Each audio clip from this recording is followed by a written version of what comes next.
அன்பிற்கும் மதிப்பிற்கும் உரிய நண்பர் தலைவர் நவம் அவர்களே, இன்றைய விழா நாயகரான திருமாவளவன் அவர்களே, எனக்கு முன் வெளியுறவுத்துறை நிகழ்த்தி அமைந்திருக்கின்ற நண்பர் பேராசிரியர் கனகநாயகம் அவர்களே, உங்கள் அனைவருக்கும் வணக்கம்.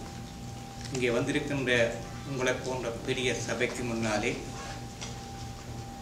எனக்கு இந்த பிரணய உரையை வழங்குவதற்கு வாய்ப்பளித்த திருமாவளவர்களுக்கு முதல் என்னுடைய நன்றியை தெரிவித்துக் கொண்டு, நான் இந்த பிரணய உரையை ஏறத்தாழ 15 பக்கங்கள் இதிலே எழுத்திலே கொண்டு வந்திருக்கிறேன்.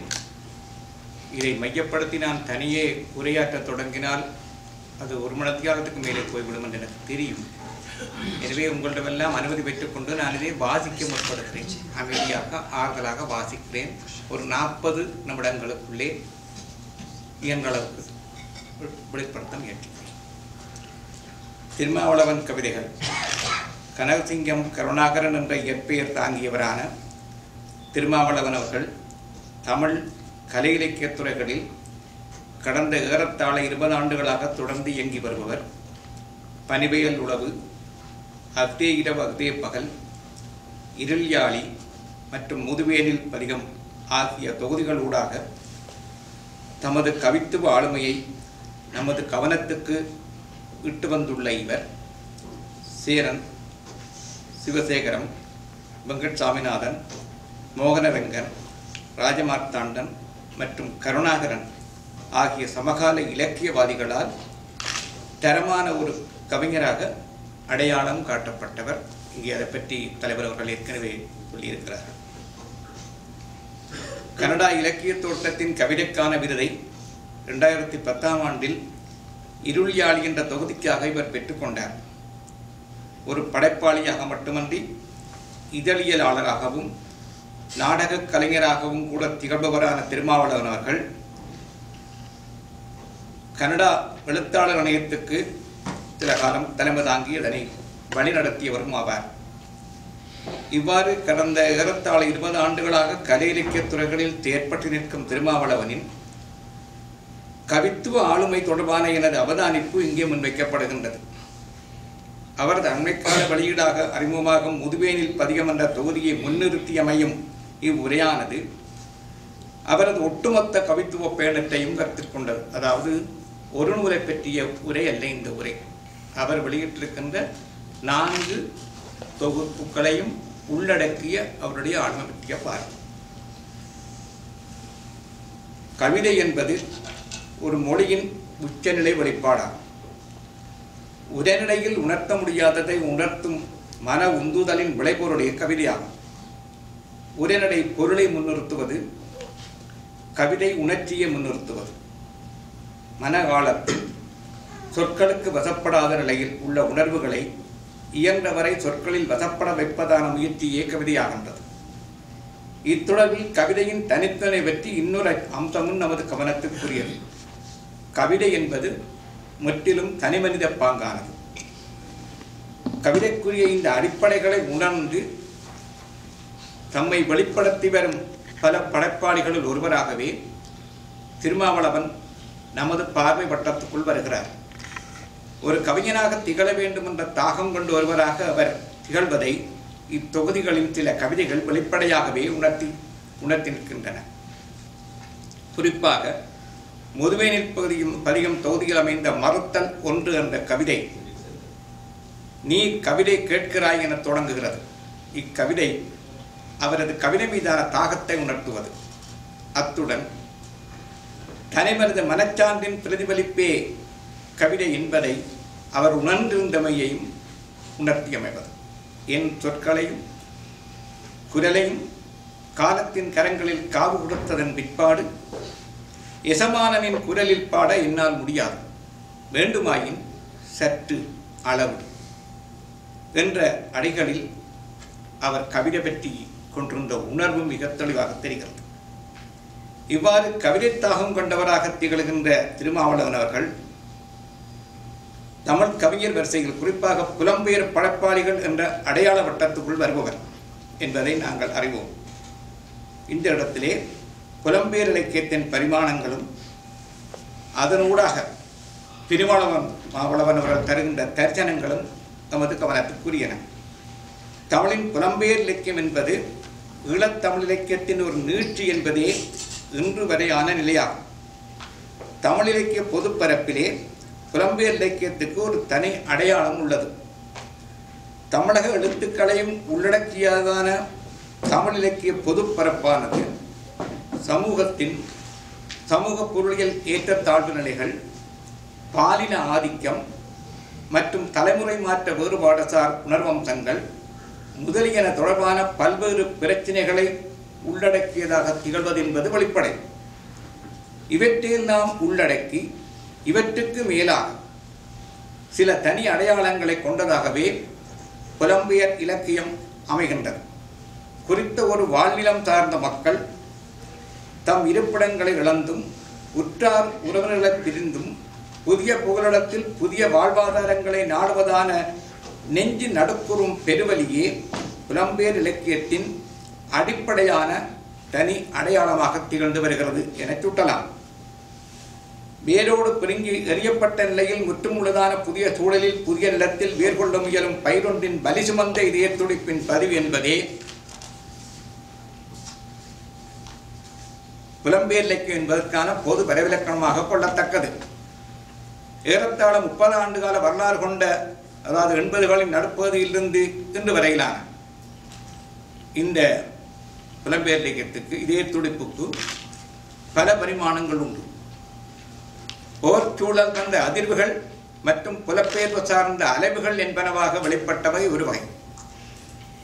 அலைவுகளைத் தொடர்ந்து புகலிடங்களில் புதிய தட்ப வெப்ப நிலைகளூடான சமூக பண்பாட்டு சூழல்களில் வாழ்க்கை வசதிகளை தேடிக்கொள்வதிலும் அதேவேளை தமக்குரிய அடையாளங்களை பேணிக்கொள்வதிலும் எதிர்கொண்ட உடல் மற்றும் மன உளைச்சல்கள் இன்னொரு வகை. புதிய சூழல்களில் காலூன்றி நின்ற பின்னரும் அச்சூழல்களின் பண்பாட்டு நிலைகளில் ஒன்றிவிட முடியாததான, அதாவது புதிய தேசத்தின் குடிமக்களாக உணர்வுபூர்வமாக ஒன்றிவிட முடியாததான மனத்தடை மற்றொரு வகை. நிலத்தாலும் பிரிந்தாலும் உணர்வால் பிரிவிட முடியாதுள்ளதான நிலையே இது. பழைய நிலைக்கு மேலும் நோக்கும் இல்லை. புலம்பெயர் தமிழின் புதிய தலைமுறை அவ்வாறான மீட்சிக்கான வாய்ப்பை புதிய தலைமுறைக்கு வழங்கும் வாய்ப்பும் இல்லை. முதிய தலைமுறையினால் புலம்பெயர் சூழலான அனுபவங்களோடு மனப்பூர்வமாக ஒன்றிவிடவும் முடியவில்லை. இவ்வாறான முத்தள உணர்வு பரிமாணங்கள் சார்ந்தவை என்ற வகையில் மிக பெருந்தொகையான ஆக்கங்கள் எமது பார்வைக்கு கிடைக்கின்றன. இவற்றை கல்வியை கற்பித்தல் சார்பிலே நாங்கள் தொகுத்துக் கொள்ளும் பொழுது இந்த பன்முகத்தன்மை பரப்பை பார்க்கிறோம். இவற்றுள் குறிப்பாக கவிதைகளும் சிறுகதைகளுமே பெருந்தொகையாக அமைந்திருக்கின்றன. மேற்படி வலிசுமந்த அனுபவங்களுக்குள் குறிப்பாக 3வது தளநிலை சார்ந்த உணர்வுகளின் பலநிலை பரிமாணங்களையே, அதாவது இங்கே 3வது சொல்வது நிலத்தால் பிரிந்தாலும் உணர்வால் பிரிவிட முடியாதுள்ள மனநிலை சார்ந்த அனுபவங்களையே திருமாவளவன் அவர்கள் கவிதை பரப்பில் பெரும்பகுதி நமக்கு காட்சிப்படுத்துகின்றது. அவரை முற்றுமுழுதாக தொகுத்து நோக்கும் பொழுது தெரிகின்ற அம்சங்கள்: அவர் கனடாவில் வாழ்கிறார். புதிய தேசத்தின் குடிமக்களாக உணர்வுபூர்வமாக ஒன்றிவிட முடியாததான மனத்தடை கொண்டவராக, இன்னும் சற்று சொன்னால் அந்நியப்பட்டவராக அவர் வாழ்கிறார். அவ்வாழ்வை ஒரு இயந்திர பாங்கான இயக்கமாகவே அவர் தரிசிக்கிறார். அவரால் புலம்பெயர் சூழலில் ஒன்ற முடியாமைக்கான முக்கிய காரணி இது. அதேவேளை பிரிந்து வந்த தாயக மண்ணின் போர்க்கால அவலங்கள் மற்றும் பண்பாட்டு உணர்வுகள் சார்ந்த நினைவோட்டங்கள் அவரை வலிந்து இழுக்கின்றன. இந்த இழுப்பு விதைகளுக்கிடையில் வாழும் கணத்தை நிறைவாக அனுபவித்து விட வேண்டும் என்ற எண்ணமும் அவருடைய உள்ளத்திலே அலையடிக்கின்றது. இவ்வகையில் அவர் இயற்கையில் ஒன்றி அமைதி காணவும் விளைகின்றார். மேலும் வாழ்வியல் மாற்றங்களை உணர்வுபூர்வமாக ஒப்புக்கொள்ளவும் முற்படுகின்றார். இடையிடையே கனடிய தமிழரின் சமூக வழியில் புலப்படும் முரண்பாட்டு அம்சங்கள் பற்றிய தமது விமர்சனங்களையும் அவர் முன்வைக்க முயல்கிறார். இவற்றுடன் அவ்வப்பொழுது எதிர்கால தலைமுறை பற்றி அவரது நம்பிக்கை ஒளியும் சில கவிதைகளில் பளிச்சிடுகின்றது. இவை தவிர பாலுறவு சார்ந்த இன்ப நாட்டம், காதல் மற்றும் அறவுணர்வு சார்ந்த எண்ணங்கள் போன்ற மானுடத்தின் பொதுவான மன அசைவுகளையும் கூட இவரது கவிதை பரப்பில் ஆங்காங்கே தரிசிக்க முடிகின்றது. பனிவயல் உழவு முதல் முதுவேனில் பதிகம் வரையான கவிதை பயணத்தில் திருமாவளவன் அவர்கள் நமக்கு தரும் தர்ஜனங்களின் வகைமைகளை இவ்வாறு தான் நம்மால் தொகுத்து கொள்ள முடிகின்றது. இவ்வாறான தர்சனங்களில் அமைந்த சில உணர்வம்சங்கள் தொடர்பான சில விளக்கங்களை முன்வைப்பது அவசியமாகின்றது.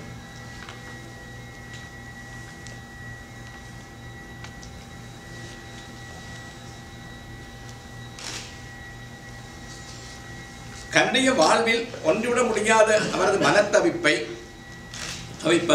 தவிப்பதையும் அவ்வாழ்வை ஒரு எந்திரப்பாங்கான இயக்கமாக தரிசிப்பதையும் பல கவிதைகள் புலப்படுத்துகின்றன. பனவேல் உளவு தொகுதியில் அமைந்ததான இனி இன்னொரு தேசியன் என்ற கவிதை இவ்வகையில் முக்கியமான ஒன்றாகும். கனடிய குடிமகனாக உறுதியுரை எடுத்த நிகழ்வை நினைவில் மீட்கும் இக்கவிதை அக்குடியுரிமை நிகழ்வை ஒரு அடிமை வாழ்வுக்கான சடங்காக தரிசிக்கின்றது. பாரத கதையிலே சூதாட்டத்தில் உடைமைகள் அனைத்தையும் இழந்து மனம் புகுந்த தர்மனாக அவர் தன்னை அடையாளப்படுத்திக் கொள்கிறார். புதிய சூழலில் தான் பெற்ற குடியுரிமையை தன் தலைமீது இருக்கப்பட்ட ஒரு முள்முடியாக அவர் உணர்கிறார். இது 2000 ஆண்டு வந்த பனிவேல் தொகுதியிலே வந்த முக்கிய கவிதை. எனக்காக, எனக்கு பின் எழுகின்ற 7 தலைமுறைக்காக என் தலையில் முள்முடி இருக்கப்படுகிறது. எனவரும் அடிகள் தான் விரும்பாமலே தம்மீது திணிக்கப்பட்ட ஒரு நிலையாகவே புதிய தேசியத்தை அவர் உணர்ந்தமையை உணர்த்துவன. மேலும் இந்நிலைமையை ஒரு அடிமை நிலையாக அவர் கருதினார் என்பதை இக்கவிதையில் காண முடிகிறது. 300 ஆண்டுகள் உழுதோம் எங்கள் நிலத்தை அவர்க்கு, இனியும் உழுவோம் அவர்கள் நிலத்தை அவர்க்கே என வரும் அணிகள் இதற்கு சான்றாக காட்டப்படத்தக்கன. இங்கே அவர்கள் என்பது ஈழத்தை அடக்கி ஆண்ட ஐரோப்பிய சமூகத்தை குறிப்பதாகவே தெரிகிறது. இதற்கு மேலதிக விளக்கம் தேவை என நான் கருதவில்லை. திருமாவளவன் புலப்படுத்தி நிற்கும் இவ்வாறான ஒன்றுவிட முடியாத உணர்வில்லையானது புகலிடச் சூழல்களில் புதிதாக கூடிய பலருக்கும் ஏற்படக்கூட்டிருக்கக்கூடிய ஒன்றுதான் ஆரம்பத்தில். எனினும் நாளடைவில் அது படிப்படியாக மாறியிருக்கவும் கூடியது. என்றாலும் திருமாவளவன் பதிவுகளில் அம்மாற்றத்துக்கான சான்றுகள் தெளிவாக புலப்படவில்லை என்பது என்னுடைய இன்றைய நிலையிலான கணிப்பாகும். அவரது இந்த ஒன்றாத உணர்வில்லை தொடர்வதற்கு இந்த மண்ணின் உழைப்பு நிலை ஒரு காரணியாக காட்டப்படுகிறது. குடும்ப தேவைகளை நிறைவு செய்வதற்கான தொழில்சார் தொடர்புகள் கனடிய சூழலின் குடும்ப வாழ்க்கையின் மகிழ்ச்சி சார் அம்சங்களை வற்ற வைத்து விடுகின்றன என்பதையும், ஆனால் அந்த வாழ்வியலானது எந்திர பாங்கானதாக மாறிவிடுகிறது என்பதையும் அவரது கவிதை மனம் நமது கவனத்துக்கு இட்டு வருகிறது. மீண்டும் மீண்டும் பலமுறை இது நமது கவனத்துக்கு வருகிறது. செக்குமாடு, கூதல் தேசக்கறவை, பந்தயம், காலை என்ற போன்ற கவிதைகளை சான்றாக கூறலாம். வசதிகள் பலவற்றுடன் கூடிய பெரிய வீடுகளில் வாழ முடிந்தாலும் அவ்வாழ்க்கையை அனுபவிப்பதற்கு வாய்ப்பின்றி இரவு பகல் ஓடி ஓடி உழைக்க வேண்டியுள்ள நிலையை செக்குமாடு கவிதை காட்சிப்படுத்துகிறது. இந்த செக்குமாடு என்ற தலைப்பே எங்களுக்கு பல செய்திகளை உணர்த்தி விடுகின்றது. பேரிரைச்சலுடன் உருளும் உலகில் எந்திரமாய் உழல்கின்றேன், காதலி பதித்த முத்தம் கூட உலர்ந்து கிடக்கிறது. இந்த கவிதையில் ஒரு துளி உயிர்ப்பை ஒட்டி வைக்க முயன்று தோற்று போகிறேன் என்று அவர் கூறுகிறார். தாயக நினைவுகள் அவரை ஒரு பக்கம் இழுக்கின்றன. புதிய தேசத்தில் உணர்வுபூர்வமாக ஒன்றுவிட முடியாத மனத்தடைக்கான முக்கிய காரணிகள் ஒன்றாக தாயக நினைவுகள், நிலத்தால் பிரிந்தாலும் உணர்வால் பிரிவிட முடியாத நிலைகள் இருக்கின்றன என கண்டோம். இத்தாயக உணர்வானது சின்னஞ்சிறு வயது முதல் வாழ்ந்து பழகிய மண் மீதும் அதன் பண்பாட்டு கூறுகள் மற்றும் சமூக வழக்காறுகள் முதலியவை மீதுமான பற்றாக வெளிப்படுவதாகும். இவ்வகையில் திருமாவளவன் அவர்கள் தான் வாழ்ந்து சிறந்த தாயகத்தின் வடவுல கிராமச் சூழல் ஒன்றுக்கு பலமுறை நம்மை இட்டுச் செல்வதை இந்த தொகுதிகள் காட்டுகின்றன. பனிவயல் உழவு தொகுதியில் இடம்பெற்ற மலை, வேள்வி, அதே பகல் தொகுதியில் இடம்பெற்ற ஈரம் முதலிய கவிதைகள் இவ்வகையில் குறிப்பிடத்தக்கன. இவ்வகை நினைவு மீட்பு முயற்சிகளுக்கு ஒரு சான்றாக ஈரம் கவிதையின் சில பகுதிகள் மட்டும் இங்கே நான் எடுத்து காட்டுகிறேன். இன்னும் இருக்கிறது எங்கள் ஊர், தாளம்பூ மணங்கமல இதழ் பரப்பி ரெங்குப்பட்டியுள் பத்திரப்படுத்திய அம்மாவின் கூரைச்சீலையைப் போல என தொடங்கி தமது கிராமத்தின் இருப்பை உணர்த்த தொடங்குகிறார். சங்கக்கடையின் ஒற்றைக் கதவு திறந்தபடி காற்றோடு பறகிறது. முற்றத்து முருங்கையில் உலாந்தாக்காய் நெட்டாகி தொங்குகின்றது. வேலியோர பூவரசெல்லாம் பூத்துச் சொரிகின்றது தன்னாரவாரம். கொத்தியாரடி குரலை மடச்சுவரில் கிள்ளி பிடிக்க இடமில்லாத அளவுக்கு கரித்துண்டால் நிறைத்து வைத்த தோற்றம் மறைவு பற்றிய குறிப்புகள். ஆனால் ஆனி 12 1990 பின் எவர் குறிப்பும் இல்லை. என்ன அந்த டேட்ல இருந்து எல்லாரும் அந்த ஊரை விட்டு வெளியே வந்து விட்டார்கள் என நிறைவடைகிறது. திருமாவளவன் இந்த தரிசனம் ஈழத்தின் வடபுலத்தின் ஒரு கிராமத்தின் இருப்பு மட்டுமல்ல, ஒரு கிராமத்தின் இருப்பு மட்டும். நான் சொல்ல வந்த விஷயம் ஒரு கிராமத்தின் விடயம் மட்டுமல்ல, பல்வேறு கிராமங்களின் நிலை. மற்றது அந்த ஆண்டை பற்றிய குறிப்பு ஒரு வரலாற்று சான்றாகவும் பதிவாகிறது. அன்றைக்குத்தான் முக்கியமான நிகழ்ச்சிகள் நடந்தன. திருமாவளவன் அவர்கள் முதுவேனிற்காலம் என்ற தொகுதிக்கு வரத்தலைவிளான் கிராமத்தின் மருத மரத்தையே காப்பு என்ற நிறுவியிருக்கின்றார் என்பதையும் இங்கு குறிப்பிட வேண்டும். திருமாவளவனது தாயக நினைவுசார் கதைகளில் ஒரு பகுதி இனப்போர் அழிவுகள் தொடர்பான, குறிப்பாக அதிலே சிறுவர்கள் பயன்பட்ட நிலை தொடர்பான கண்டனங்களாக வெளிப்பட்டனவாகும். நாளைய தலைமுறையாக உருவாக வேண்டிய இளைய பரம்பரை, அதாவது பச்சிளம் பாலகர் சமூகம் அநியாயமாக பலியிடுகின்றதே என்பதான இயல்பான மலவெழுச்சியின் வெளிப்பாடுகளாக அமைந்த கவிதைகள் இவை. சத்திரியம், நச்சுக்கொடி, முல்லைத்தீவு, எச்சம் முதலிய பல கவிதைகள் இவ்வகையில் நமது கவனத்துக்குரியனவாகும். அழு பெண்ணே அழு, உன் ஒப்பாரி பாடல் 7 கடல் தாண்டி எழுகின்றது என் செவியில். கண்மூடி விழிக்கும் முன் எழுந்த கணப்பொழுது களத்துள் பாய்ந்து விடைத்து சிதறி காற்றில் கலந்து விட்டான் உன் பாலன். விடிவால் முடைக்கும் முன்னர் அழைத்து மூளை நீக்கி கபாலத்தை கோதாக்கி செலவிட்டு துடைத்து வடிமிருந்த நிரப்பி ஏவிவிடும் கலையும் மாவீரம் செய்கின்ற வல்லமையும் வாய்த்திருக்கு அவருக்கு. இதுக்கு விளக்கமே தேவையில்லை உங்களுக்கு.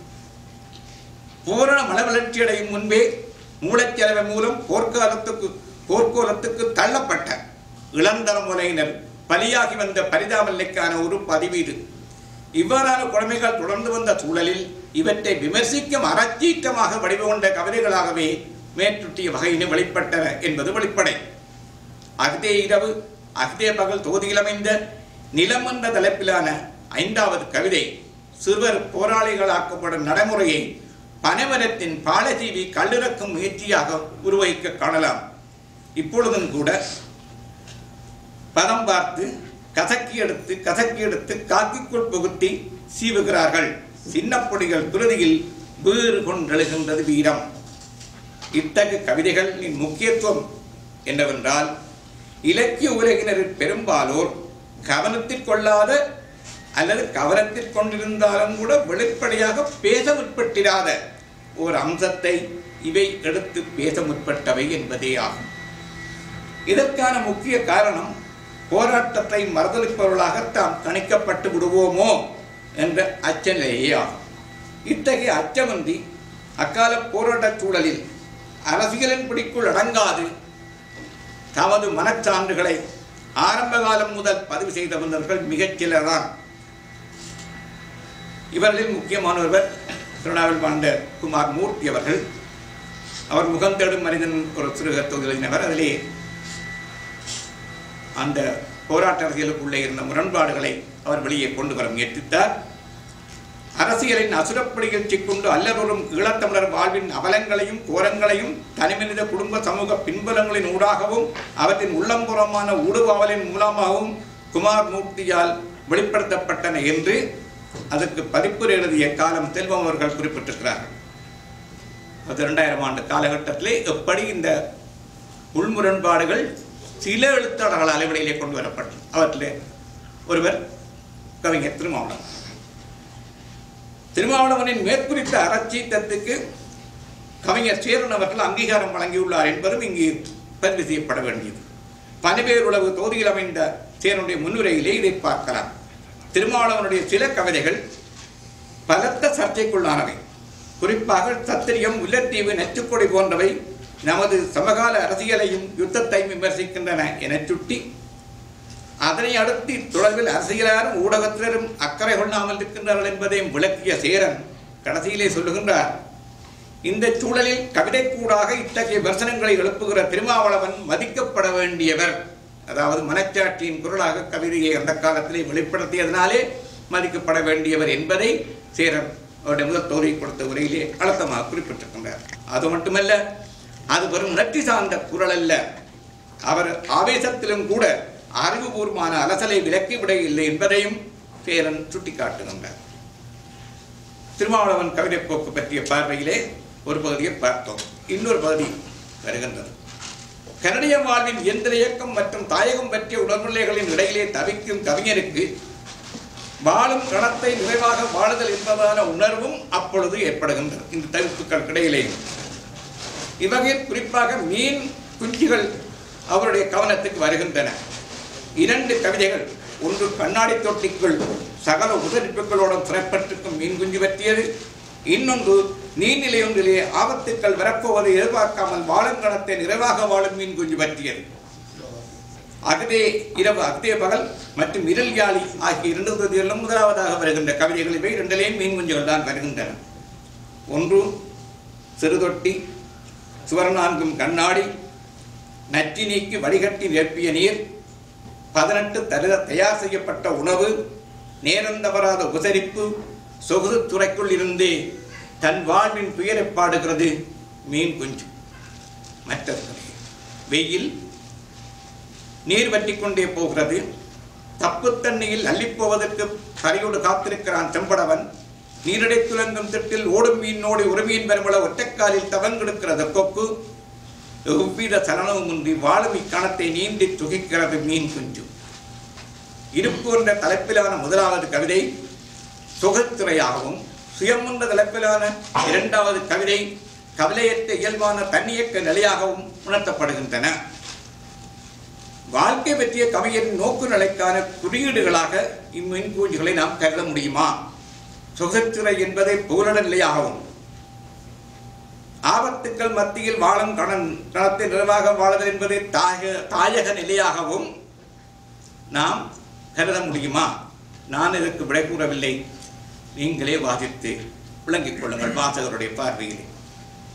இருள் யாழி தொகுதியில் 3வதாக இடம்பெற்ற மரம் என்ற தலைப்பிலான கவிதையிலே மேற்படி வாழும் கணம் பற்றிய உணர்வானது துருவப் பனிச்சூழலின் இயற்கை நியதி பற்றிய பார்வை ஊடாக முன்னிறுத்தப்படுகின்றது. பனிப்படுகையின் மேல் விரைத்து பிணமாக கிடக்கின்றது மரம், பனி உருக கிடைத்த சிறு துளி வெப்பத்தில் துளிர்க்க விரைகிறது என்று. இனி என்ன? பிஞ்சு விரல்கள முகையரும் மொட்டமுடும், பின்னர் பழுக்கும், சரிகாய் உதிரும், மீளப்பிணமாகும், மீண்டும் பிணமாகும். நாளைய உதிர்தல் தெரிந்தும் இக்கணத்தில் மகிழ்ந்து துடிக்க விரைகின்றது மரம். திருமாவளவன் கவிதைகள் தொடர்பான பொதுவான தரிசனம் இதுவரை முன்வைக்கப்பட்டது. இதற்கு மேலேமால் வகைப்படுத்தி நோக்கப்பட்ட அவர்களின் தரிசனங்கள் வகைமைகள் அனைத்துக்குமான சான்றுகளை இங்கு என்னால் எடுத்து காட்ட முடியும். ஆயினும் இவ்வுரையின் கால அளவை கருத்தில் கொண்டு இம்முயற்சியை இத்துடன் சுருக்கி இத்துடன் நடத்ததாக இன்று அறிமுகமாகும் முதுவேனில் பருவம் தொகுதி தொடர்பான ஒரு சுருக்க குறிப்பை மட்டும் இங்கே முடிவு செய்து நிறைவுரைக்கு நான் வர முயற்சிக்கின்றேன்.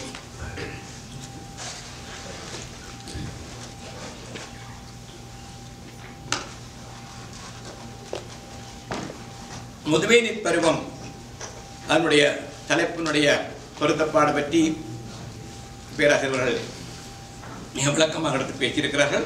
எனவே நான் அதற்குள்ளே போகவில்லை.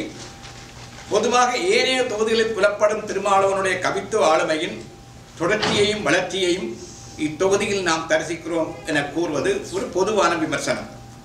அதற்கு மேலாக இத்தொகுதியில் புலப்படும் சிறப்பு கூறுகளை எடுத்து பேசுவதற்கு இன்னும் கால அவகாசம் தேவை. சற்று இன்னும் புத்தகத்தை முழுமையாக வாசித்து பலமுறை வாசித்த பின்னர் தான் அந்த சிறப்பம்சங்களை எடுத்து கூற முடியும், ஒப்பிட்டு கூற முடியும். எனவே உடனடியாக எனது கவனத்துக்கு வந்த சில அம்சங்களை மட்டும் உங்களுடன் நான் பகிர்ந்து கொள்ளுகின்றேன். இக்கவிதைகள் 2008ஆம் ஆண்டுக்கு பின்னர் எழுந்தவை. அவ்வகையில் ஈழத்தில் போராட்டம் உக்கிரமாக நடைபெற்று ஒரு முடிவுக்கு வந்த காலகட்டம் தாண்ட கவிதைகள் இவை என்பது வெளிப்படை. போர்ச்சூழல் மற்றும் அது முடிவுக்கு கொண்டு வரப்பட்ட முறைமை, எப்படி அந்த போர்ச்சூழல் முடிவுக்கு கொண்டு வரப்பட்டது என்பன ஈழத்தமிழர் வாழும் அனைத்து புகலிட நாடுகளிலும் எல்லா சூழல்களிலும் பல்வேறு நிலையிலான பாரிய அதிர்வுகளை ஏற்படுத்தின. அவ்வதிர்வுகள் கலை இலக்கியங்களிலும் பல பரிமாணங்களில் பிரதிபலித்தன.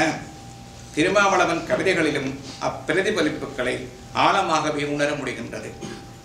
கவிஞரின் பின்னுரை குறிப்பிலும் இந்த அதிர்வு அவர் கவிதையில மட்டுமல்ல, கவிதைக்கு இந்த பின்னுரை குறிப்பில் கூட இந்த அதிர்வை அவர் புறப்படுத்துகிறார். இத்தொகுதியின் ஒரு வகை கவிதைகள் மேற்றுட்டியவாறு யுத்த முடிவின் அதிர்வுகள் சார்ந்தவை. குறிப்பாக கிளிநொச்சி, தோற்கடிக்கப்பட்ட நிலம், முள்ளிவாய்க்கால் 2009, மறுத்தல் 2 முதலிய கவிதைகளை இவ்வகையில் சுட்டலாம். போராட்டத்தின் முடிவை ஒரு கொடிய நீண்ட மழையின் நிறைவு பெற்றதாக அவர் காண முயற்சிக்கின்றார். 3 தசாப்தம் கொட்டிய கொடுமழையின் பின் ஈரம் பாரி வீழ்ந்த பெருமடங்கள், கட்டடங்கள், இன்னும் புதிதாக அரச மரக்கன்றுகள், அவற்றின் அந்த அரச மர மண்டலத்துக்குள்ளே ஒரு ஒற்றையின் மட்டமாக போட்டிருக்கிறார் என்றால் அது ஒன்று அரச மரத்தையும் குறிப்பிடும், மற்ற அரசாங்கத்தால் வந்த மரங்களாகிய மனிதர்களையும் குறிப்பிடும். அவற்றின் அடிகளில் எல்லாம் முளைபெற்றிருக்கிறது வெள்ளைக்காளான்கள், சிறிதும் பெரிதுமாக ஒவ்வொன்றும் புத்தன் வடிவம் என செல்லும் இந்த கவிதை கடைசியிலே முடிகிறது. இனியும் வேண்டாம் எமக்கோர் பெருமழை. இந்த யுத்தம் 30 ஆண்டு யுத்தத்தை ஒரு பெரிய நீண்ட மழையாக உருவைத்து காட்டுகிற கவிதை. யுத்தத்தை மையப்படுத்தி சன்னதமாடும் மரண வியாபாரிகள் மீதான கவிஞரின் கொடும் சினத்தையும் ஒரு கவிதை காட்டுகிறது. அது மறுத்தல் 2 என்ற கவிதை. தொலைவில் ஒரு தேவன் வருகிறான் என விழிக்கும் ஒலிகளிடையே இருளை விழித்தபடி விழித்திருக்கிறேன், விழிபற்றவில்லை. சாமியாடி சன்னதமடங்க பூசாரிகள் எந்த தேவன் வருகைக்காக இன்னமும் கூவுகின்றனர். முக்கியமான கேள்வி, இந்த சாமியாடிகள் எந்த தேவன் வருகைக்காக கூவுகின்றனர். வியாபாரிகளை ஒளிந்து போங்கள், என் பாட்டன் உள்ள நிலத்தில் இனி புட்களாவது முளைக்கட்டும். நான் நினைக்கிறேன் மிக முக்கியமான இந்த போர் முடிவின் அதிர்வு எப்படி இங்கே இருக்கிற ஒரு கவிஞருக்குள்ளாலே வெளிப்படுகிறது. இதற்கு வியாக்கியானம் சொல்வதற்கும் பல மனத்தியாளர்கள் பேசலாம். வியாபாரிகளை ஒளிந்து போங்கள், என் பாட்டன் உள்ள நிலத்தில் இனி புட்களாவது முளைக்கட்டும். இக்கவிதைகள் உணர்த்தும் செய்திகளுக்கு இங்கு விளக்கம் அவசியமில்லை. இவ்வாறான யுத்த நிரசர அதிர்வுகளுக்கு அப்பால் இந்த முதுமையினர் தொகுதியில் குறிப்பிடத்தக்கதாக வெளிப்பட்டுள்ள முக்கிய உணர்வம்சங்களில் ஒன்று அடுத்த பரம்பரை பற்றிய நம்பிக்கையா. பின்மழைக்காலம் என்ற தலைப்பிலும் இந்த கவிதையில் ஒரு மின்னல் தரிப்பாக இந்த நம்பிக்கை புறப்படுகிறது. அந்தி சாய்கிறது, எண்ணலினோரம் வெளியே பறித்திருந்தேன் என தொடரும் இந்த கவிதை வாழ்வின் பெரும்பகுதியை கடந்துவிட்ட நிலையில் விரக்தியும் துயரும் மண்டியிருந்த ஒரு கட்டத்தை நினைவுக்கிட்டு வருகிறது. அதன் தொடர்ச்சியாக மனசு துயரொருமி கணத்தில் விளக்கில் ஒளியூட்டி தன் பிஞ்சு மகனை கைகளில் தருகிறாள் என் மகள். சிறு புழுனி குஞ்சென மெல்லிதழ் நலித்து பூக்கிறாள் புன்னகை. நீள கொடிவிட்டு வீழ்கிறது மின்னல் என்னுள். அந்த பிள்ளை கை நீட்டி இழைக்குது. அவருக்குள்ள இப்போ ஒரு மின்னல் போல ஒரு நம்பிக்கை இங்கே ஒளிவிழுகின்றதை பார்க்கிறோம். இப்படி இந்த முதுமையினர் பதிகம் தொடர்பான சில குறிப்புகளை மட்டும் இங்கே கூறுகிறேன். இந்த உரையினுடைய நிறைவு குறிப்பு நடந்தது. திருமாவளவனது கவிதைகள் தொடர்பான பார்வையை நிறைவு செய்யும் சந்தர்ப்பத்தில் திறனாய்வு நிலை சார்ந்த 3 முக்கிய குறிப்புகளை இங்கு முன்வைக்க விளைகிறேன். ஒன்று, இக்கவிதைகளில் ஆக்கநிலை, அதாவது அழகியல் சார்ந்தது. இன்னொன்று, இப்படைப்புகளை பண்பாட்டு பிரதிகளாக கொள்ளலாமா என்ற வினாவை முன்னிறுத்தியதாகும். மற்றது, அவரை பற்றிய பொதுவான கணிப்பு பற்றியது. கவிதையின் ஆக்கநிலை அழகியல் என்ற வகையில் வரிகளை அமைப்பதில் அவரிடம் ஒரு வளர்ச்சி போக்கு காணப்படுகிறது என திறனாய்வாளர் ராஜமார்த்தாண்டன் குறிப்பிடுகின்றார். படிமங்களை கையாள்வதில் இவர் புலப்படுத்தியுள்ள சிறப்பை திறனாய்வாளர் வெங்கட்சாமிநாதன் விதந்துரைத்துள்ளார். இத்தொடரில் மேலும் விரிவான விளக்கங்களுக்கு இடமுண்டு. இவ்வுரையில் அதற்கான நேர வாய்ப்பில்லை. இக்கவிதையாக்கங்களை பண்பாட்டு பிரதிகள் என கொள்ள முடியுமா என்று ஒரு வினா எழுகிறது. இந்த பண்பாட்டு பிரதி என்ற சொல்லி நான் பொழுது ஒரு குறிப்பிட்ட காலகட்டத்தின் பண்பாட்டு டெக்டாக அதை கொள்ள முடியுமா? குறித்த படைப்பானது அது எழுந்த காலத்தின் பண்பாட்டங்கள் பற்றிய நிறைவான முக்கிய கூறுகளையும் மதிப்பீடுகளையும் கொண்டதாக அமைந்துள்ள நிலையே பண்பாட்டு பிரதி என்பதன் அர்த்தமாகும். இவ்வாறான கணிப்பானது படைப்பாளியின் சமூக பண்பாட்டு நோக்கு மற்றும் சமூக இயங்கு நிலைகள் சார்ந்தது. இக்கவிதைகள் அவருடைய சமூக ஈடுபாட்டையும் பண்பாட்டு உணர்வு நிலைகளையும் தெளிவாகவே எடுத்து காட்டுகின்றன. அதாவது திருமாவளுடைய சமூக நோக்கையும் அவருடைய பண்பாட்டு நிலைகளையும். குறிப்பாக பல கவிதைகள் சமகால சமூகத்தின் மனச்சார்பின் குரல்களாகவே வெளிப்பட்டிருக்கின்றன. இது ஒன்றுதான் முக்கியமான நான் சொல்ல வந்த விஷயம். சமகால சமூகத்தின் மனச்சார்பின் குரல்களாகவே பல கவிதைகள் வெளிப்பட்டிருக்கின்றன. எனவே இக்கவிதைகள் பண்பாட்டு பிரதிகளை கொள்வதில் தடை ஏதும் இல்லை. இதனையே திருமாவளவன் அவர்கள் சமகாலத்தின் முக்கிய கவிஞர் என்பதனால என கணிப்புக்கு என்னுடைய மதிப்பீடாகவும் நான் முன்வைக்கின்றேன். இம்மதிப்பீட்டிலே அவரது வரலாற்று இடம் என்ன என்ற கேள்வி எழுகின்றது. அதை கூறுவதற்கு அவர் புலப்படுத்திய உணர்வு பொருண்மைகள் சார்ந்தனவாக பிற கவிஞர்கள் தந்துள்ள ஆக்கங்களுடன் தொடர்படுத்தி ஒப்பு நோக்க வேண்டியது மிக முக்கியம். இது மிகவும் விரிவான தளத்தில் நிறுத்தப்பட வேண்டிய ஆய்வு. புலம்பியர் சூழலின் தொழிற்சார் வாழ்நிலையை இயந்திர பாங்கானதாக திருமாவளவன் கருதுகிறார் என்பதை மேலே நோக்கினோம். இத்தகைய பார்வை இவருடையது மட்டுமல்ல, இன்னும் பலரும் இத்தகைய பார்வை வைத்திருக்கிறார்கள். குறிப்பாக புலம்பியர் கவிஞர்கள் ஒருவரான பாலகணேசன் அவர்கள் தமது கவிதைகள் இவ்வாறான பார்வையை பதிவு செய்கிறார். பார்க்க பாலகணேசன் வண்ணங்கள் கரைந்த வழி 2004ஆம் ஆண்டு இவருடைய கவிதைக்கு பிறகுதான் வந்தது. இயந்திரன் என்ற கவிதை இந்த இயந்திரப்பாக்கான வாழ்க்கையை பற்றி பேசுகிறது. திருமாவளவன் கவிதையிலே பரதேசியின் பாடல் என்ற தலைப்பிலான ஒரு கவிதை உள்ளது. புலம்பியர் கவிஞர்களின் முக்கியமான ஒருவரான கிபி அரவிந்தன் பரதேசிகளின் பாடல்கள் என்ற தலைப்பிலே ஒரு கவிதை நூலையே வெளியிட்டிருக்கிறார். பின்னர் 2006ஆம் ஆண்டு அளவிலே 2006 இவ்வாறான பொதுமைகளை ஒரே விதமான விஷயத்தை எவ்வாறு வெவ்வேறுபட்டவர்கள் கையாண்டுக்கிறார்கள் என்பதை எல்லாம் தொகுத்து மையப்படுத்தி ஒப்பிட்டு ஆராய்ந்த பின்னர் தான் இவருடைய இடம் என்ன என்பதை நாங்கள் நிறுவ முடியும். அது உடனடியாக இப்படியான ஒரு உரையிலே எடுத்து கூறக்கூடிய விடயம் அல்ல. அதுக்கு தனிநிலை ஆய்வுகள் அவசியம் என்பதை கூறிக்கொள்ளுகின்றேன். தொடர்ந்த கட்டத்திலே இப்படி ஆய்வுகள் வருங்கால கட்டத்திலே நிகழ்த்தப்பட வேண்டும் என்பதையும் கூறிக்கொள்ளுகிறேன். கடைசியாக திருமாவளவன் அவர்கள் மீதான முக்கிய கணிப்பு எல்லோருமே சொல்லுகிறவர்கள், முன்னுரை பின்னுரை எழுதியவர்கள் எல்லோரும் இங்கே உரையாற்றியவர்களும் கூட வந்த கருத்துக்கள். அவர் ஒரு துயர் சுமந்த கவிஞர் என்பது முதுமேனில் பதிகன் தொகுதிக்கமைந்த கருணாகரனுடைய கணிப்பு இதுதான். துயர்வழி கவியின் வேரோடிய நிலம் என்பதுதான் அந்த பின்னுரை குறிப்புக்கும் கருணாகரனுடைய தலைப்பாக அமைந்திருப்பது. இவ்வாறு மற்றவர்கள் துயர்நிலை கவிஞர் என்று திருமாவளவனை கணிப்பதாக இருந்தால் அது அவர்கள் மட்டுடைய கணிப்பாக மட்டும் இல்லை, திருமாவளவனுடைய சொந்த கணிப்பும் அதுதான். அவரே தன்னை ஒரு துயர்வழி கவிஞனாக காட்டிக்கொள்ளுகின்றார். எல்லா கவிதையின் மீதும் ஒரு ஆற்றின் போக்கென வெள்ளிய துயரம் நகர்ந்து மோடியும் குமரியும் பாய்ந்தும் இருப்பது தெரிகிறது. அவருக்கே தெரிகிறது தன்னுடைய கவிதைகளுக்குள்ளே அப்படியே துயரம் பாய்ந்து ஓடிக்கொண்டிருப்பது. என் வாழ்வே கவிதை என்பதில் கண்ணீரை தவிர்க்க முடியவில்லை. இது அவருடைய வாக்கு மூலம். இன்னொரு இடத்தில் சொல்லுகிறார், இந்த அவசர உலகில் வேறு எதிர்பார்ப்புகளுக்கு இடம் வைக்கக்கூடாது. அதன் திசையில் ஓடி அடங்க வேண்டியதே நியதி. இந்த மன ஓட்டத்தின் வெளிப்பாடுதான் இந்த திரட்டு முழுவதும் அடங்கி இருக்கிறது. சலிப்பூட்டுகின்ற வாழ்வு இந்த கவிதைகளும் அப்படியே. எனவே மேலும் சலிப்பூட்ட இதற்கு ஒரு பின்னடைப்பு தேவையா என்ற எண்ணங்களை செய்கின்றது. எனவே ஒரு துயர்வழி கவிஞர் என்று மற்றவர்கள் கணிப்பது மட்டுமல்ல, தன்னைத்தானே ஒரு துயர்வழி கவிஞராகவே அவர் நிறுவிக்கொள்ளுகின்றாரா? பனிவேர் உளவிலிருந்து முதுவேல் காலம் வரையும் அந்த எண்ணம் உள்ள கவிஞராக அவர் எங்களுடைய தோற்றப்பாட்டிலே வருகிறார்.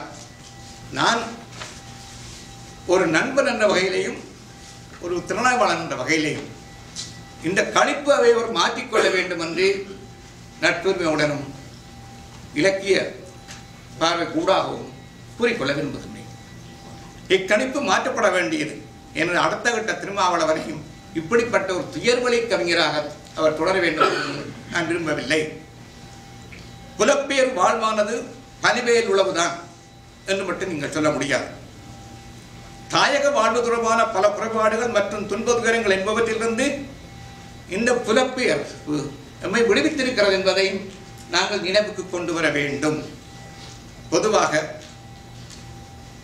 கவிஞர்கள் கலைஞர்கள் என்பவர்கள் சமூக யதார்த்தங்கள் என்ற வகையில் துன்பத்தை மட்டும் சுமப்பவர்கள் அல்ல. அதற்கு மேலாக சமூகத்தில் கண்ணுக்கு தெரியாமல் புலப்படுகின்ற நல்ல அம்சங்களையும் உயர் பண்புகளையும் அறவுணர்வுகளையும் வெளிக்கொணர்ந்து திரைவிலக்கு காட்டக்கூடியவர்களாகவும் இருக்க வேண்டும். எனவே துன்பத்தை பாடுவதுதான் என்னுடைய தொழில் என்ற நிலையை மாற்றிக்கொள்ளலாம். நான் 3 விஷயம் கட்டுரையாளர் சொல்லுகின்றேன், அல்லது கவிதை பற்றி பேசுவதாக நான் சொல்லுகின்றேன். ஒரு விஷயம் உங்கள் எல்லாருக்கும் பொதுவான விஷயம், புலப்பெயர் வாழ்விலே பல நல்ல அம்சங்கள் எங்களுக்கு கிடைத்திருக்கின்றன.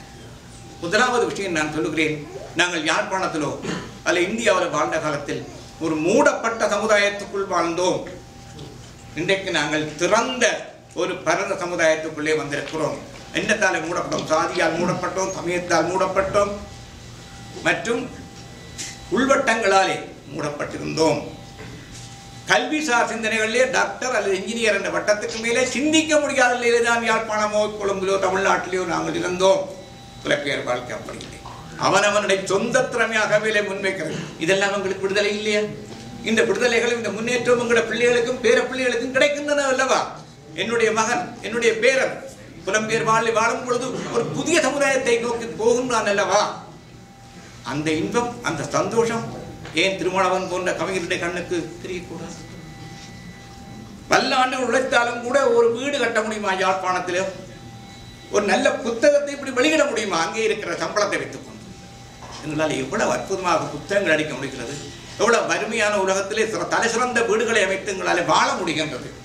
இதெல்லாம் புலப்பெயர் வாழ்வு என்பது வெறும் எந்திரமயப்பட்டது மட்டுமல்ல, இன்னொருதனுக்காக நாங்கள் உழுகின்ற வாழ்க்கையும் மட்டுமல்ல, உங்கள் நிலத்தை உங்களுக்காக உழுகிறோம் மட்டுமல்ல, இது எங்கள் நிலம்.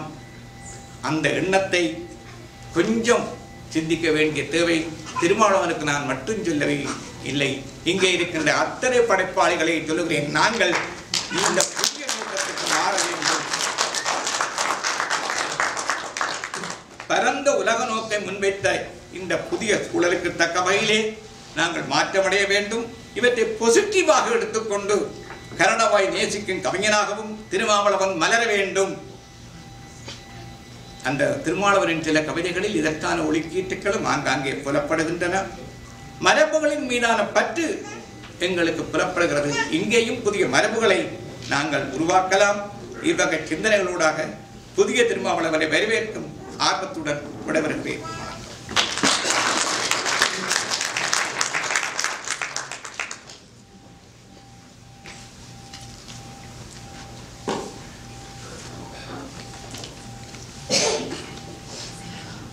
பேராசிரியர் சுப்பிரமணிய ஐயர் திருமாவளவனின் முதுமையினை பதிகத்தை மட்டும் மையப்படுத்தி தன்னுடைய உரையை நிகழ்த்தாமல் அவருடைய முன்னிய கவிதை தொகுதிகளையும் தொட்டு சென்றிருக்கின்றார்.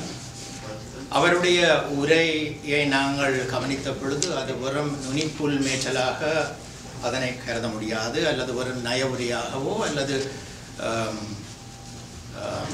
பழமையான உரையாகவோ நாங்கள் அதை கொள்ள முடியாது. உண்மையில் அது ஒரு ஆழமான ஆய்வுக்கு அவர் இந்த உரையின் மூலமாக அடித்தளம் விட்டிருக்கிறார். அந்த வகையில் திருமாவளவன் இதை சந்தோஷப்பட வேண்டும் என்றால் அவருடைய கவிதைகள் மிகுந்த ஆழமான ஆய்வுக்குரிய தராதரத்தையும் தகுதியையும் பெற்ற கவிதைகள் என்பதற்கு அடையாளமாக பேராசிரியருடைய உரை அமைந்திருந்ததை நாங்கள் பார்க்கக்கூடியதாக இருக்கின்றது. பேராசிரியரை பற்றி ஒரு குறிப்பை நான் இந்த சந்தர்ப்பத்தில் சொல்லி வைக்க விரும்புகிறேன்.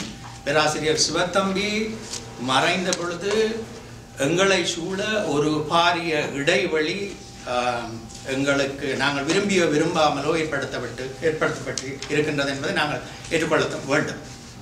அந்த பாரிய இடைவெளியை அல்லது வெற்றிடத்தை ஆக குறைந்தது தமிழ் அல்லது கலை இலக்கியம் அல்லது பண்பாடு ஆகிய துறைகளிலாவது நிரப்பக்கூடிய தகுதிகளும் தராதரமும் மிக்க ஒரு பேராசிரியராக பலருக்கு உடன்பாடு இல்லாமல் இருக்கலாம். ஆனால் என்னை பொறுத்த மட்டும் என்னுடைய சொந்த அனுபவத்தை கொண்டு நான் அவரை அப்படி மதிக்கின்ற ஒருவர். அந்த வகையில் அப்படிப்பட்ட ஒரு புலமையாளரிடம் இருந்து இவ்வாறான ஒரு ஆய்வு வழிபட்ட ஒரு கருத்துரை முன்வைக்கப்பட்டிருக்கின்றமை நான் நினைக்கின்றேன் திருமாவளவனுக்கு கிடைத்த ஒரு நல்லொரு சந்தர்ப்பம். அவர் அதை இட்டு சந்தோஷப்பட வேண்டும். ஒரு விடயத்தை பேராசிரியர் குறிப்பிட்டார், துயர் வழி கவிஞனாக திருமாவளவன் இருக்க வேண்டாம் என்று. அது திருமாவளவன் மட்டுமல்ல, புலம்பெயர்ந்து வந்திருந்த பலரும் ஆரம்ப காலத்தில் துயர் வழி கவிஞர்களாகவும் துயர் வழி கலைஞர்களாகவும் தான் இங்கு வாழ்ந்து வந்திருக்கின்றார்கள். ஆனால் நான் நினைக்கின்றேன் இப்பொழுது அதில் பாரிய மாற்றம் ஏற்பட துவங்கிவிட்டது. அதற்கு அறிகுறியாக அவருடைய பல கவிதைகளும் காணப்படுகின்றன. நிச்சயமாக அந்த வழி பலராலும் பின்பற்றப்படும் என்று சொல்லி நம்பலாம். அதேவேளை இன்னொரு விஷயத்தை நான் இங்கு சொல்லி வைக்க விரும்புகின்றேன். இவருடைய கவிதைகளை பார்க்கின்ற பொழுது திருமாவளவன் இப்பொழுது கடந்த கால துயரங்களை மட்டுமல்ல, அவர் இயற்கையை ஆராதிக்க தொடங்கி இருக்கின்றார். என்னை பொறுத்தவரையில் ஒரு இயற்கையின் உபாசகர் என்றே நான் அவரை கருதுகின்றேன். ஆங்கில இலக்கியத்தை நாங்கள் எடுத்துக்கொண்டால் ஒரு 18ஆம் நூற்றாண்டு காலத்தில் ஜான் ரைடனோ அல்லது அலெக்சாண்டர் போப் அல்லது சாமுவேல் ஜான்சன் போன்ற கவிஞர்களை எடுத்துக்கொண்டால் அவர்களுடன் ஒப்பிடுகின்ற பொழுது வில்லியம் வேர்ட்ஸ்வர்த் மிகவும் பிரபலமான ஒரு கவிஞராக வருவதற்கு அல்லது கருதப்படுவதற்கு புகழ் வருவதற்கு காரணம் வில்லியம் வேர்ட்ஸ்வர்த் நான் நினைக்கின்றேன் அவர் ஒரு இயற்கையின் காதலர், இயற்கையின் உபாசகர். அவர் பிரபஞ்சத்தை பற்றியும் சரி, உலோகத்தை பற்றியும் சரி, கிராமங்களை பற்றியும் சரி, ஏரிகளை பற்றியும் சரி, வாவிகளை பற்றியும் சரி, மலர்களையும் பற்றி நிறைய கவிதைகளை எழுதி சாதாரண மக்களையும் கவர்ந்த ஒரு கவிஞனாக இருந்தபடியால் தான் அவர் இயற்கையை நேசிக்கும் ஏரி கரை புலவன் என்று வில்லியம் வேர்ட்ஸ்வர்த் ஒரு காலத்தில் பாராட்டப்பட்டிருக்கின்றார். நான் நினைக்கிறேன் பேராசிரியர் அதற்கு சான்றாக அதை ஒப்புக்கொள்வார் என்று நினைக்கின்றேன். அந்த வகையில் நாங்கள் சொல்லக்கூடிய விதத்தில் இயற்கையை அழகாக அனுபவித்து கவிதை மூலமாக சித்தரிக்கின்ற ஆற்றல் படைத்தவராகத்தான் நான் திருமாவளவனை காண்கின்றேன். இதை எண்பிக்கும் வகையில், அதை நிரூபிக்கும் வகையில் கருணாகரன் இந்த நூலின் பின்னணைப்பில் இப்படி சொல்கின்றார். இயற்கையை மருந்தாக கொள்வதன் மூலமாக தமிழ் கவிதைகளில் ஒரு மாற்று அடையாளத்தை, தன் அடையாளத்தை தருகின்றார் திருமாவளவன். மொத்தத்தில் எங்கே நாம் இருந்தாலும் இயற்கை என்ற பேர் அம்சத்தில் தான் நாம் மையம் கொள்கின்றோம், அதில் தாம் நாம் மையம் கொள்ள முடியும் என்று உணர்த்துகின்றன திருமாவளவனின் கவிதைகள். அப்ப நான் சொன்ன விடயத்தை அவருடைய பின்னணைப்பில் கூட கருணாகரன் வலியுறுத்தி இருக்கின்றார். ஆகவே நாங்கள் பெருமைப்படக்கூடிய ஒரு கவிஞர் எங்கள் மத்தியிலே தோன்றி இருக்கின்றார் என்றது எங்கள் எல்லாருக்கும் மனநிறைவை தருகின்றது. இந்த சந்தர்ப்பத்தில் இன்றைய